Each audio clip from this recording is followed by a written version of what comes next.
অধিক বিশেষ ধৰ্মহীনা পশু বিচমানা। ইয়াৰ পৰা এইটোৱে বুজাইছে যে আমি যদি জীৱ জন্তুৰ দৰে আচৰণ কৰিব লগা হয় তেতিয়াহ'লে মানুহবোৰ অৰণ্যত বাস কৰিব লাগিব।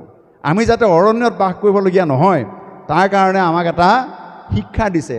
নাটকে কি কৰে? আমাৰ কলুষিত মনবোৰ নিকা কৰে। আমাৰ নাটকে কি কৰে? এখন ঘৰক, এটা পৰিয়ালক বা এখন সমাজক শৃংখলাবদ্ধ হ'বলৈ শিকায়। গতিকে ভাওনাৰ এটা বিৰাট এটা অধ্যায়। ইয়াত গায়ন বায়ন ওলাব, সূত্ৰধাৰ ওলাব।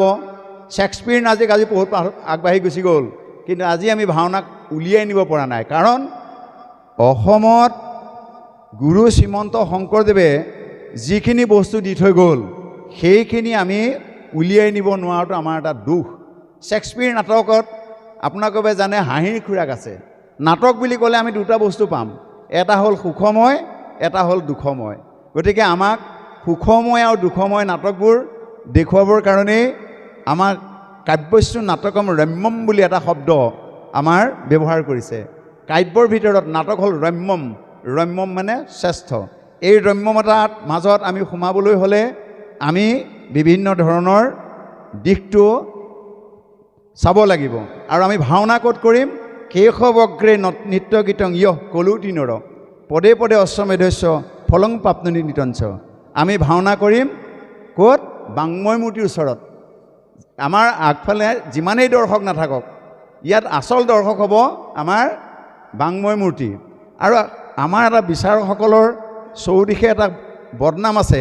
মই আশা কৰিম যে আমাৰ অনুষ্ঠানটোৰ সফলতা আৰু বিশ্বসফলতা কিন্তু বিচাৰকৰ হাতত। আমি বহুতো ফেচবুকতে হওক বা কিবা যোগে এইবোৰ কথাবোৰ আমি শুনো। গতিকে মোৰ সেই এটা অনুৰোধ আছে যাতে গোটেই অসমত যি বিচাৰ হৈছে এইখিনি এটা পৰিশুদ্ধ ৰূপত বিচাৰ হওক। আৰু এইবোৰ আচলতে আমাৰ সংস্কাৰ কৰিবৰ কাৰণে যদি আমি নাটক কৰিছোঁ, আমাৰ এতিয়া কি হৈছে যে ইয়াত ভক্তিৰসৰহে মূল বস্তু হৈ থাকিব। কাৰণ ইয়াত ভক্তিৰসে ইয়াৰ কি কৰিব? আমাক একতাৰ এনাজৰী বান্ধি ৰাখিব। গতিকে ভাওনাৰ ভক্তিতত্ত্ব নুবুজিলে গতিকে আমি আগবাঢ়ি যাব নোৱাৰিম। এই ভাওনাৰ যোগেদি স্বং বদ্ধধং স্বং বদ্ধধং স্বং উপজানতাম। আমি সকলোৱে একেলগে থাকোঁ হওক, সকলোৱে একেলগে খাওঁ হওক, সকলোৱে আমাৰ মন প্ৰাণ একত্ৰিত হওক।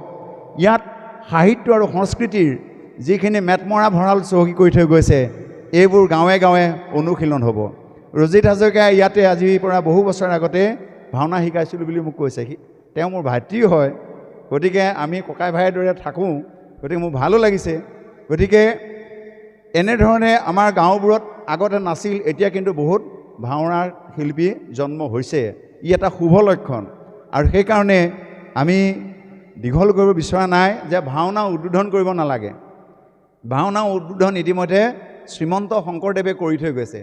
তেওঁ কৰি থৈ যোৱা কামটো আমি অনুশীলন কৰি আগবাঢ়ি যাব লাগে। শ্ৰীমন্ত শংকৰদেৱক আমি বিশ্বৰ দৰবাৰলৈ নিব নালাগে। শ্ৰীমন্ত শংকৰদেৱ গুৰুজনাই দি থৈ যোৱা নীতি আদৰ্শ সদাচাৰৰ মাজেদি আমি আগবাঢ়ি যাব লাগে। গতিকে সমাজখন আগবাঢ়ি যাবলৈ হ'লে আমাৰ প্ৰত্যেকজন ব্যক্তিৰ ঠিক হ'ব লাগিব। মানৱ সমাজ আমাক নালাগে, মানৱ সমাজ আমাক লাগে, দানৱ সমাজ আমাক নালাগে। গতিকে দানৱ সমাজবোৰ আমি বন্ধ কৰিব লাগিব। গতিকে ভালটো যদি আছে বেয়াটো থাকিব, বেয়াটো যদি আছে ভালটো থাকিব। নাটকৰ কাহিনীবোৰ হ'ল তেনেকুৱা। গতিকে নাটক বহুত কথা আমাক শিকাব। আৰু আমি নাটকখন চাই কৃষ্ণই যেনেকৈ কৈছে, দুষ্টক দমন আৰু সন্তক পালনৰ বাবে মই যুগে যুগে হওঁ অৱতাৰ। গতিকে এই যে 10 অৱতাৰ আছে এইবোৰ ইনে অৱতাৰ ধৰা নাই, প্ৰতিটোৰ ক্ষেত্ৰত তেখেতে সুন্দৰ কৰি গৈছে। গতিকে এইখন সমন্বয় ক্ষেত্ৰত শংকৰ মাধৱ সমন্বয় ক্ষেত্ৰ। গতিকে শ্ৰীমন্ত শংকৰদেৱৰ নীতি আৰু আদৰ্শৰে আগবাঢ়ি যাওক, এইকেইটি কথাকে ক'লোঁ।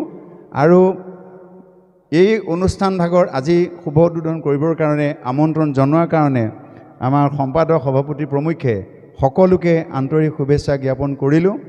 আৰু শিল্পী দললৈ আমি ধন্যবাদ জনালোঁ যে সকলোকে আনন্দ দিব আৰু আমি সকলোৱে আনন্দত থাকিম।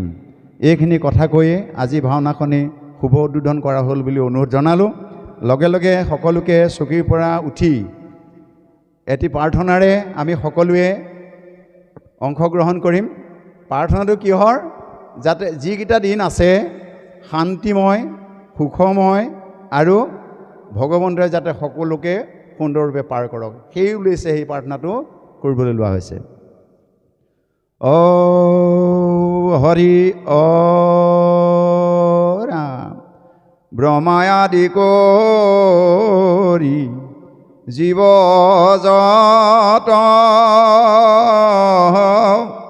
ৰাম ৰাম ৰাম ৰাম ৰাম মায়া খোজা মাজে আছয় ঘুমতি যাই তুমি খে চৈতন্য সনাতন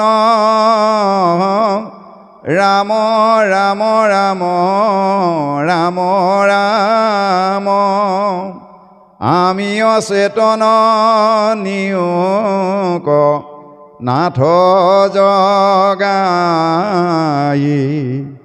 আমি অচেতন নিয়োক নাথ জগাই অসতো মা সৎগময়ং তমসো মা জ্যোতির্গময়ং মিত্রোমং অমিতঙ্গময়ং ওম শান্তি শান্তি শান্তি হরি ওম তৎসৎ।